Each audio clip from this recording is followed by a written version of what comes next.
Hey, you, turn around. Hands where I can see Yes, sir. I'm active duty U.S. Navy. Just got back from deployment. That uniform doesn't look right. You got proof you're military? Yes, sir. My military ID is in my Don't reach! pocket. Hands up now! Officer, I'm complying. You asked for it. Go on the ground. On your knees, now. 72 hours later, the Pentagon stepped in. You asked for my ID. Dress whites, gold buttons, ribbons across the chest. Gas station parking lot, Saturday morning May sun beating down. Everything stops. 72 hours later, the Pentagon gets involved. The Department of Justice opens a federal case, and the deputy who gave that order faces 62 years in prison.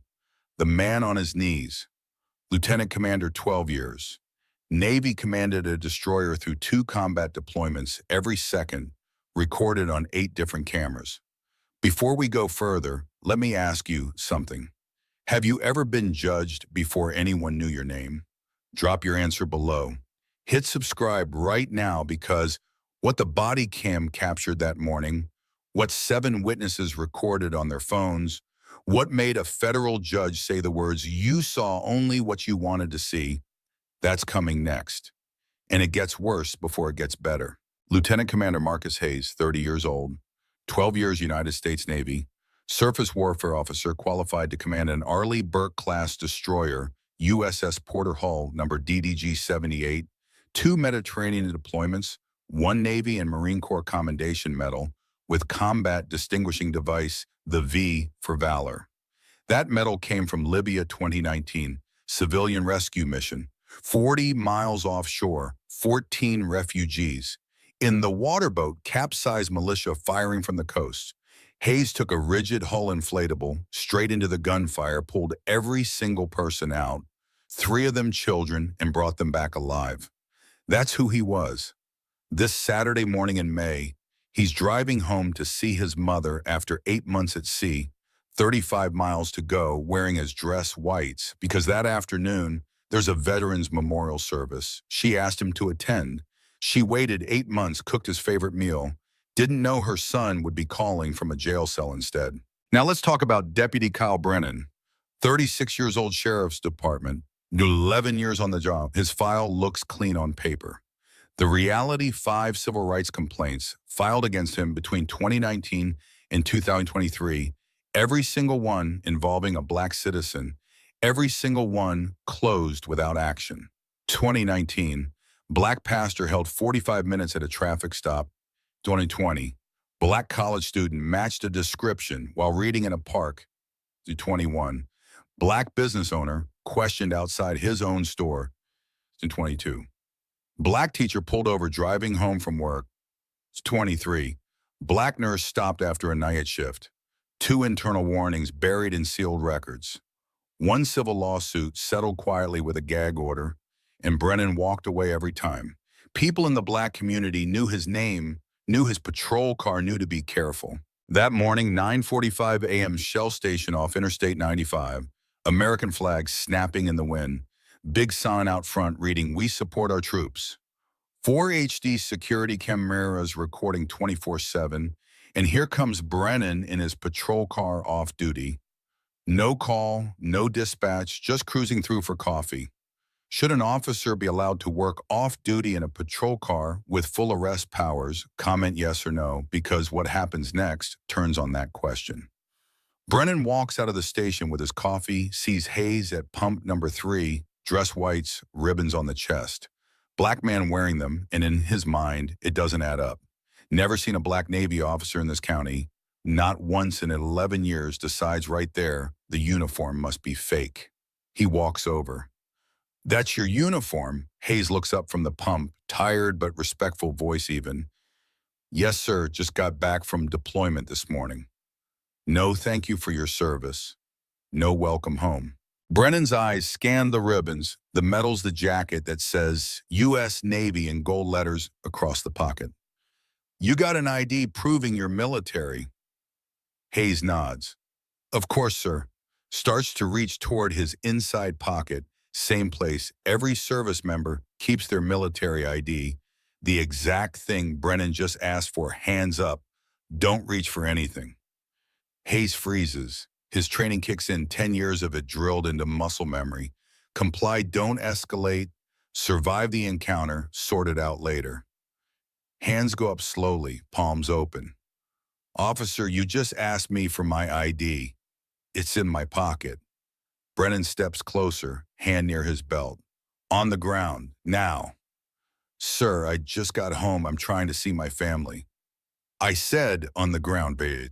The gas station owner steps outside. An older man, maybe 60, wore an army cap every day for the last 15 years. Officer, that's a real Navy uniform. I know what they look like. Brennan doesn't look at him. An elderly customer at Pump 2, white hair, weathered face, USMC veteran ball cap, walks over. Son, those are real medals. I served. I know a commendation ribbon when I see one that's a Combat V device. Brennan waves him back. Step away, sir.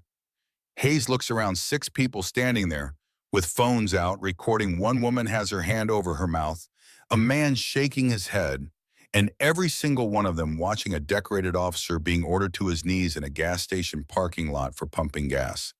The security cameras mounted at 4 corners of the canopy recording in 1080p with audio, Brennan's own dash cam in the patrol car running, because department policy requires it anytime the vehicle's in use, and 7 smartphones held by citizens who know exactly what they're seeing. Hayes gets down on the hot concrete knees, hitting the pavement, dress whites touching the oil-stained ground, metals pressing into the heat, the same uniform he wore to the welcome home ceremony 3 hours ago, now being treated like evidence of a crime.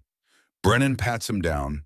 Ruff pulls out the military ID, first full-color photo, holographic seal, RFID chip, embedded federal security features.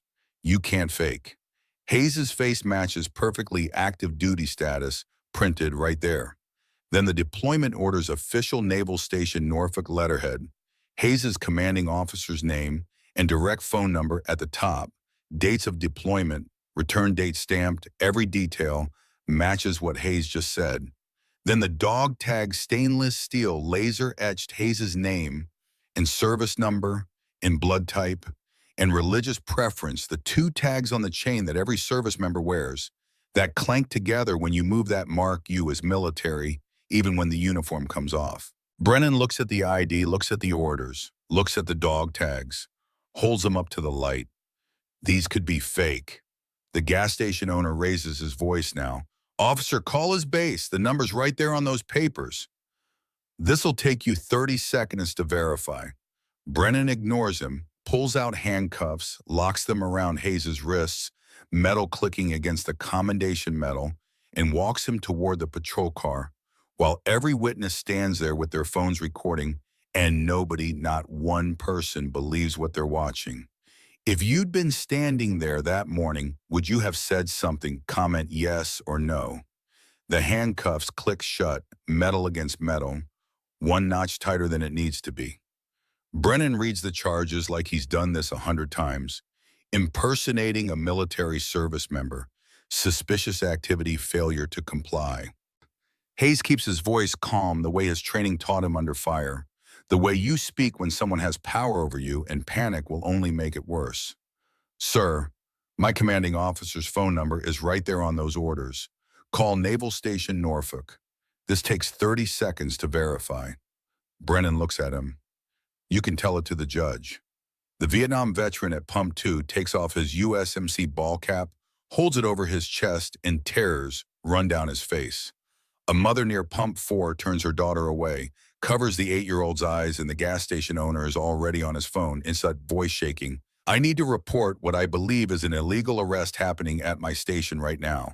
Brennan walks Hayes across the lot past the flagpole where the American flag moves in the wind, past the sign that says, "We support our troops," in red, white, and blue letters 3 feet high, and 7 phones follow them the whole way, recording every step, every angle, the dress whites and the handcuffs, and the metals catching sunlight, and the man in the uniform walking like he's done nothing wrong because he hasn't. 20 minutes later, they pull into the sheriff's station.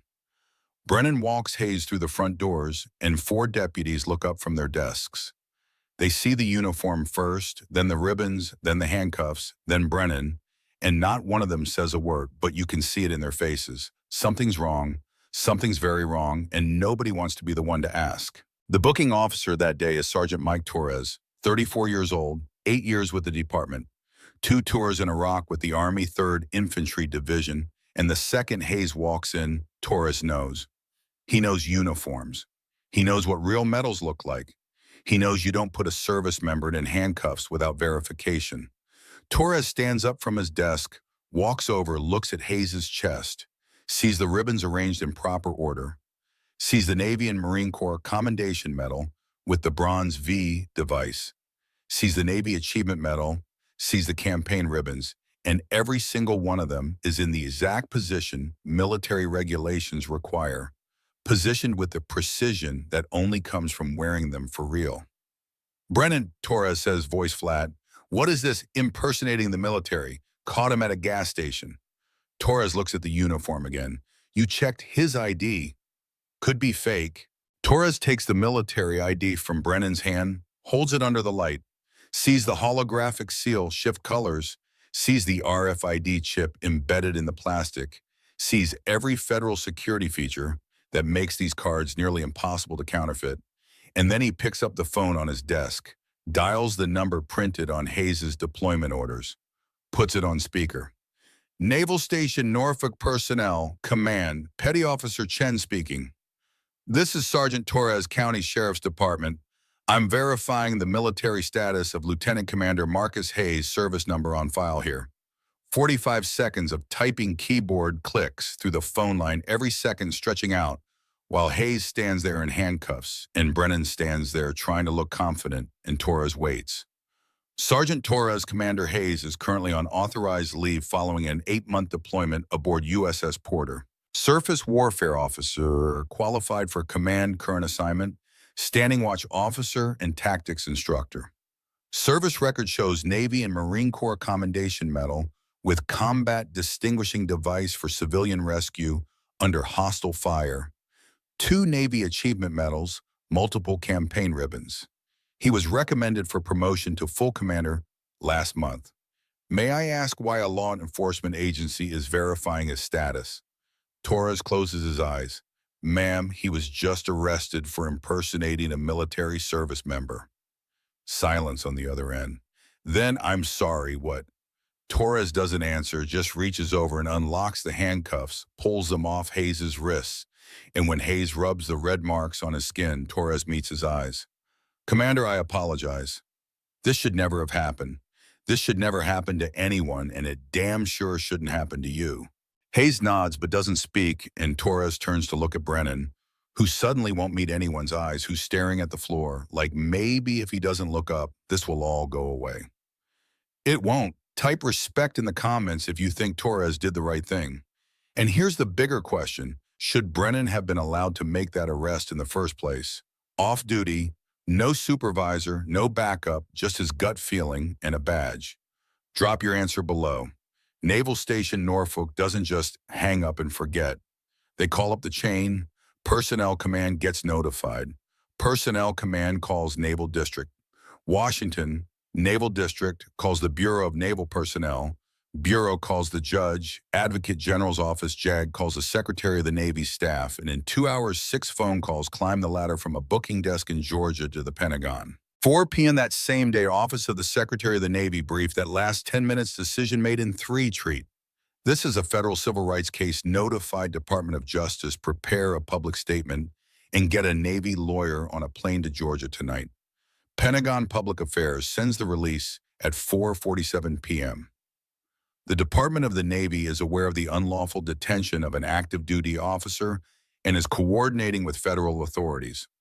While Washington moves, Torres does something different. He drives Hayes home in his personal car, not a patrol vehicle, 5 miles of silence, until they pull into the driveway, and Torres says, "Not all of us are like him. Thank you for your service." Hayes looks at him, tired, still wearing the dress whites that touch the pavement. "Thank you for seeing me." Sunday morning, 8 a.m., the Department of Justice Civil Rights Division opens a case file. FBI Atlanta Field Office assigns 2 agents, and here's what matters. They are not investigating whether Hayes committed a crime they already know he didn't. They're investigating which federal crimes Brennan committed, because putting an active duty officer in handcuffs without cause under color of law with a pattern of racial targeting. That's not a mistake, that's a violation. The agents collect everything footage from all 4 security cameras at the gas station. Brennan's dash cam recording 7 phone videos from witnesses shot from 7 different angles. And they sit down with 11 people who were there, and every single one of them tells the same story. Hayes was polite. Hayes complied. Hayes did nothing wrong. Brennan escalated. Brennan ignored evidence. Brennan arrested him anyway. Then they pulled Brennan's personnel file. Those 5 complaints that got closed without action, the ones that looked like noise on paper, now they look like a pattern. 2019 black pastor in a church van detained 45 minutes, no charge. 2020 black college student reading in a park held for matching a description that didn't exist. 2021 black business owner outside his own store questioned for suspicious behavior. 2022 black teacher driving home from work, traffic stop that lasted an hour. 2023 black nurse after a night shift, same thing. 5 complaints, 5 black citizens, 0 consequences, and now a 6th case with video evidence and a federal victim. The pattern doesn't just suggest bias, it proves it. While the investigation builds, the videos start moving. First upload hits Twitter at 11 a.m. Sunday morning. Caption reads, "Navy officer in dress whites arrested for pumping gas." 1 hour later, 200,000 views. 3 hours trending in Georgia. 6 hours, CNN picks it up. Fox News runs it. MSNBC leads with it. 12 hours, 3 million views across platforms. 24 hours, and he shot justice for Hayes is trending nationwide, top 5 on Twitter. 48 hours, BC covers it. Reuters runs it. Al Jazeera airs it. Monday morning, 72 hours after the arrest, 100 million combined views, and it's not slowing down, it's accelerating. Veterans groups respond first. Veterans of Foreign Wars issues a statement. American Legion calls for accountability. Iraq and Afghanistan, Veterans of America demands a federal investigation. Then the civil rights organizations join NAACP, ACLU Southern Poverty Law Center, and within a week, 40 national organizations have signed a joint letter demanding prosecution. Hayes's mother does one interview local news sitting in her kitchen, and when they ask her what she was doing when she found out, she says, "I was waiting with his favorite meal. I hadn't seen my son in 8 months. I got a call saying he was in jail." Wednesday, federal prosecutors filed charges. 5 counts, assault on a military service member. Federal crime under U.S. Code Title 18 carries up to 20 years. Deprivation of rights under color of law. Title 18, Section 242, up to life if bodily injury is involved. False imprisonment. Title 18, Section 2340, up to 15 years. Official misconduct, state and federal, up to 10 years. Hate crime enhancement pattern of racial targeting, documented at additional years to every count. Maximum combined sentence, 62 years in federal prison. Thursday morning, Brennan is suspended without pay badge and weapon confiscated. Friday afternoon, the sheriff personally terminates his employment, no pension, no benefits. 11 years of service erased. Saturday, 1 week after Hayes knelt on hot pavement in dress whites, a federal grand jury indicts Brennan on all 5 counts. His attorney tries to get him out on bail. The judge denies it. Brennan sits in county jail, the same booking room where Torres uncuffed Hayes, waiting for a trial he cannot win.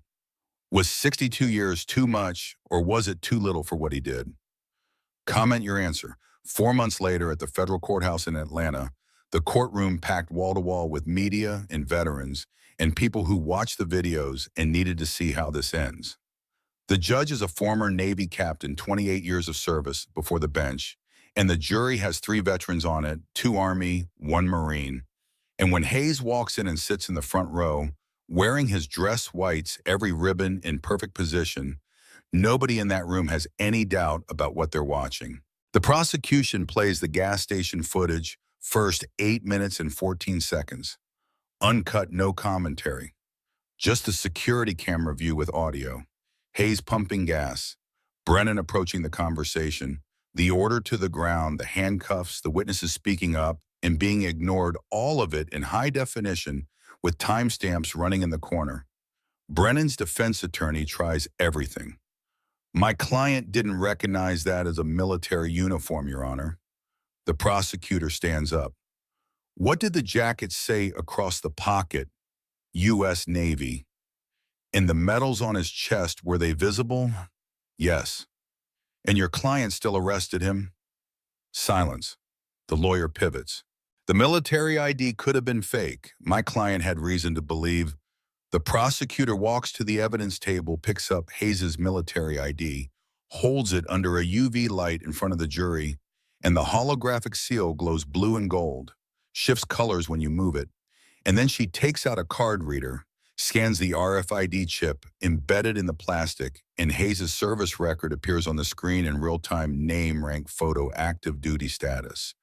All of it verified in 15 seconds in open court. A Navy uniform expert testifies, next former Master Chief with 30 years in, and he walks the jury through every detail of Hayes's dress: whites, the ribbons arranged in exact order of precedence, the devices positioned with millimeter precision, the insignia correctly placed, a combination of awards that you can only earn through documented service. This uniform was earned, not bought. A civilian couldn't get these details right, even if they tried. Torres takes the stand still in uniform, and when the prosecutor asks him what he saw when Hayes walked into the booking room, he doesn't hesitate. I saw a decorated officer who'd been humiliated for doing nothing wrong. The prosecutor shows him Brennan's incident report, the one that says Hayes was acting suspicious and resisted compliance. And then she plays the dash cam footage, and Torres watches it again and says what he said the first time. He didn't resist. He complied with every order. The report is a lie. Hayes testifies last, and his voice stays calm the whole time. No anger, no bitterness, just the truth in plain language. I didn't resist. I didn't argue. I did what my training taught me: comply and survive the encounter. I survived enemy fire in the Mediterranean. I shouldn't have to survive in a gas station in my own country. The jury deliberates for 4 hours. They come back with a verdict: guilty on all 5 counts. Brennan stands when they read it, no expression on his face, and Hayes sits in the front row and doesn't look at him, and Hayes's mother sits 3 rows back and cries, not from joy, from relief, from 8 months of carrying this weight and finally being able to put it down. 2 weeks later, sentencing. The judge speaks for 10 minutes, and his voice is measured and cold. You saw the uniform. You saw the medals. You saw a man who had served his country with honor. But you didn't see any of that. You saw only what you wanted to see. You humiliated a decorated officer in front of his community for no reason other than your own assumption. Sentence is 62 years in federal prison. No possibility of parole. Hayes files a civil lawsuit against the county. It settles in 6 months for $18.7 million, the largest police misconduct settlement in the state's history. And when reporters ask Hayes what he'll do with the money, he says, "I didn't do this for money. I did it so the next black officer can pump gas in peace." 8 months after the arrest, Hayes testifies before Congress House Armed Services Committee, and he tells them something that stays in the record. I have PTSD from combat, but the arrest was worse. In combat, I knew who the enemy was. At that gas station, I was the enemy in my own country. Congress passes the Service Member Protection Act. Law enforcement must verify military status through official channels before detaining anyone in uniform. Hayes's arrest footage became mandatory training material in 47 states. The Pentagon creates a 24-hour hotline for service members who face discrimination. Today, Marcus Hayes is a full commander, commanding officer of a new Arleigh Burke-class destroyer, still serving the country that failed him that morning. Kyle Brennan is 3 years into his 62-year sentence in a federal supermax facility. No visitors, no calls, no way out. Mike Torres was promoted to lieutenant, runs the Civil Rights and De-escalation Training Program for his entire department. But here's the truth that should bother you. Hayes had advantages most victims don't. He had medals. He had Pentagon backing. He had crystal clear video from 8 angles. Most people who face this kind of treatment have nothing, no credentials that force the system to care, no evidence that goes viral, no federal investigation, no justice at all. So the question isn't whether this case was resolved correctly. The question is how many people have to kneel on pavement before accountability becomes automatic instead of exceptional. If stories like this matter to you, hit subscribe right now. We're exposing these cases every single week. And the only way the system changes is if enough people refuse to look away. Drop a comment, does the system need more change or was this case enough? And if you know someone who needs to see this, share it because justice only works when we're all paying attention.